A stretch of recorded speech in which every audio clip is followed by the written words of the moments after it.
केजरीवाल जी को कैसे देखते हैं? देखिए, आज भी इस देश के अंदर थोड़ा सा प्रजातंत्र, थोड़ा सा लोकतंत्र जिंदा है, क्योंकि देश की न्याय व्यवस्था पे आज भी लोगों को भरोसा है।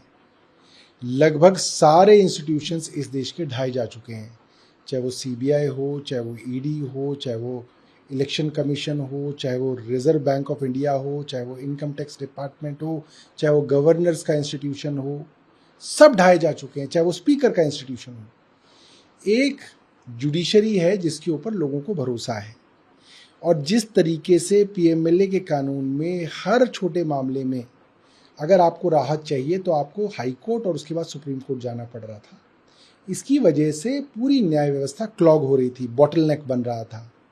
मुझे लगता है जिस कानून के तहत सुप्रीम कोर्ट राहत देता, उन्हीं कानूनों के तहत लोअर कोर्ट्स भी दे सकते थे, मगर उनके अंदर एक, मुझे लगता है, एक झिझक थी, कहीं ना कहीं रुकावट थी। और आज ये जो फैसला आया है, मुझे लगता है ये झिझक जो है ये लोअर कोर्ट्स की कम होगी। दूसरी बात, जो एएसजी राजू ने कोर्ट में कहा, उन्होंने कहा साफ साफ कि क्योंकि हमारे पास सबूत नहीं है इसलिए हम अप्रूवर्स को लाए हैं, और अप्रूवर्स से गवाही दिलाने के लिए इंड्यूसमेंट जो है, जो लालच है, अगर दिया जाए तो वो गलत नहीं है। तो इससे साफ हो जाता है कि ईडी के पास इस मामले में कोई सबूत नहीं है। बड़े बड़े करोड़पति के लोगों को और उनके बच्चों को जेल में डाला गया, उनको 6-6 महीने जेल में सड़ाया गया, फिर उनके साथ सेटिंग की गई कि अगर आप जेल से बाहर निकलना चाहते हैं और छूटना चाहते हैं तो आप केजरीवाल के विरोध में गवाही दे दें।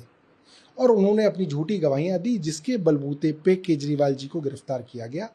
दूसरी बात, पीएमएलए सेक्शन 45 ये बात कहता है कि ऐसे मामलों में बेल तभी मिलेगी जब जज कन्विंस हो, कोर्ट कन्विंस हो कि इसमें मामला नहीं बनता। तो इसके अंदर जो बेल के थ्रेशोल्ड है वो बहुत हाई हैं।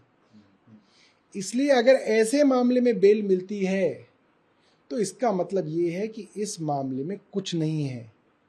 और जो भारतीय जनता पार्टी कल तक कहती थी कि बेल मिल नहीं रही, बेल नहीं मिल रही, बेल नहीं मिल रही, आज मैं भारतीय जनता पार्टी को बताना चाहता हूँ, बेल मिल गई।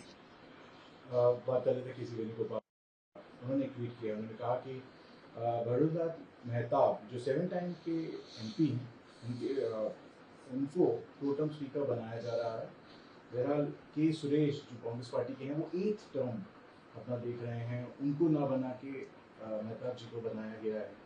ये एक पॉलिटिकल जो पार्लियामेंट्री नॉर्म है बेसिकली, उसको एक सुपरसीड कर रहे हैं। देखिए, ये देश और पूरा समाज कुछ मर्यादाओं और परंपराओं के ऊपर चलता है, और ये संवैधानिक परंपरा रही, ये देश की लोकतंत्र की परंपरा रही कि इर्रिस्पेक्टिव ऑफ पॉलिटिकल पार्टीज, जो मेंबर सीनियर मोस्ट होगा उसको प्रोटेम स्पीकर बनाया जाता है।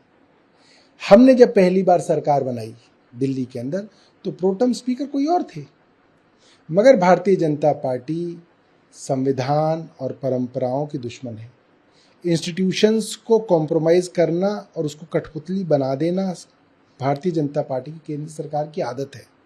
उन्होंने मेयर इलेक्शन में, दिल्ली का मेयर इलेक्शन तो छोटा सा इलेक्शन है, इस तक में जो है 5 बार बने पार्षद को मेयर ना बना के 3 बार बनी पार्षद को मेयर बनाया। क्यों? क्योंकि उनको बेईमानी करनी थी, और उनकी बेईमानी को सुप्रीम कोर्ट ने पकड़ा और बोला आप बेईमानी कर रहे हैं। तो बेईमानी के मकसद से काम किया जा रहा है, भारतीय जनता पार्टी हमेशा ही करती है। आप उस पर धर्मेंद्र प्रधान जो एजुकेशन मिनिस्टर, उन्होंने कहा है कि एक हाई लेवल जो कमेटी है वो अब एनटीए को जितने भी इश्यूज अभी पर्टेन हो रहे हैं उनको इन्वेस्टिगेट करेगी। देखिए, मैं ये कहना चाहता हूँ कि हुजूर आते आते बहुत देर कर दी। ये बहुत कम है और बहुत देरी से किया गया है।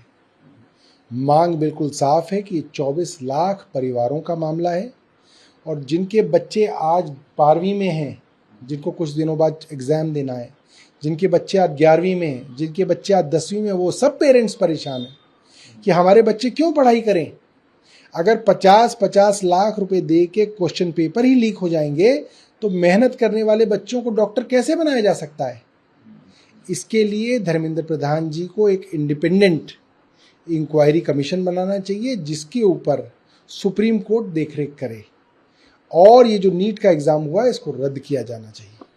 आखिरी प्रश्न मेरा ये रहेगा, वीरेंद्र सचदेवा बीजेपी के चीफ, उन्होंने भी कहा कि हरियाणा में वाटर मिनिस्टर ने रिप्लाई कर दिया है दिल्ली मिनिस्टर आतिशी को, और हरियाणा एक्सेस पानी दे रहा है दिल्ली को।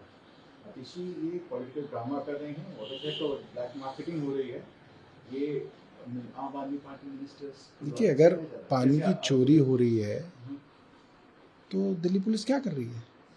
चोरी रोकना तो दिल्ली पुलिस का काम है। अगर फ्रॉड हो रहे हैं तो दिल्ली पुलिस क्या कर रही है? और वीरेंद्र सचदेवा को अगर जानकारी है तो वो कुछ कर क्यों नहीं रहे? क्या ऐसा संभव है कि 28 लाख लोगों के आवाज का पानी चोरी हो रहा है, लीक हो रहा है? ये सिर्फ बदमाशी है। भारतीय जनता पार्टी की हरियाणा की सरकार जानबूझ के दिल्ली के लोगों को परेशान कर रही है।